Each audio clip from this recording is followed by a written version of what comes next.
Bir, екі, Сәлем достар, сіздермен бірге күшті журналистер тобы және бүгін біз әлеуметтік эксперимент түсіреміз. Біздің қатарымызға жаңада досымыз қосылды. Оның аты Арнұр. Біз әлеуметтік экспериментте адамдарды көңіл күйін көтереміз. Ендеше бізбен бүгін болыңыздар. Күшті журналистер ұсынады. Біз өзіміздің тобымызды таныстыра кетейін. Бұл Расыл. Жақында ата-әжесінің ауылда демалып келді.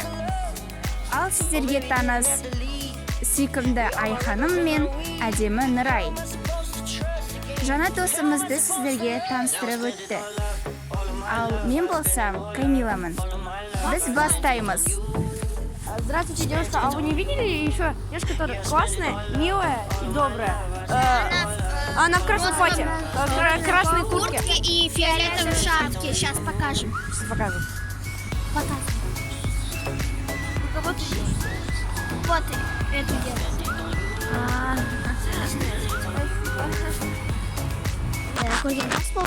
Әдемі және синий курткада және фиолетовый шапкада.